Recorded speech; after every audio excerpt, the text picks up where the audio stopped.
দীর্ঘ টানাপোড়েন। ধারাবাহিকের দুই প্রধান চরিত্র অভিনেতা কয়েকদিন ধরে লড়ছিলেন একে অপরের বিরুদ্ধে। এমন ঘটনা বাংলা ধারাবাহিকের সেটে বেশ বিরল। সম্প্রতি অভিনেতা জিতু কমল ও দিতিপ্রিয়া রায়ের মধ্যে ভার্চুয়াল এই বিবাদ দেখে গেলেন দর্শক ও নেট নাগরিকেরা। পরিস্থিতি এমন পর্যায়ে পৌঁছায় যে ধারাবাহিক বন্ধ হয়ে যাওয়ার মতো অবস্থা এসে দাঁড়ায়।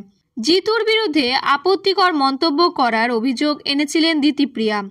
তেমনি জিতু নাম না করে পরোক্ষে দিতিপ্রিয়ার বিরুদ্ধে ভিকটিম কার্ড খেলার মতো অভিযোগ তুলে বিতর্ক উস্কে দিয়েছিলেন।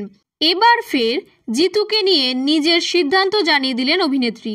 শুক্রবার সকালেই জিতু জানিয়েছেন, ময়দান ছেড়ে চলে যাওয়ার মানুষ তিনি নন। যে দোষারোপ তাকে দেওয়া হয়েছে তার জন্য কাজ ছেড়ে দেবেন না। তিনি স্পষ্ট জানান, কর্মজীবন ও ব্যক্তিগত জীবন আলাদা করে হ্যান্ডেল করতে পারেন তিনি। জিতুর এহেন পোস্টের পরেই কি সিদ্ধান্ত বদলেন দিতিপ্রিয়া? তিনি ফেসবুকে লেখেন, প্রোডাকশন হাউসের সহযোগিতায় সহ অভিনেতার সঙ্গে ভুল বোঝাবুঝি মিটিয়ে নিলাম। কোন পথে মিটল সেই ভুল বোঝাবুঝি তা অবশ্য খোলসা করেননি দিতিপ্রিয়া। এই প্রসঙ্গে জিতুর সঙ্গে যোগাযোগ করা হলে কোনো মন্তব্য করতে চাননি তিনি। তবে তিনি জানান, গোটা বিষয়টাতে তাকে নিয়ে যা ঘটল তাতে তিনি মর্মাহত।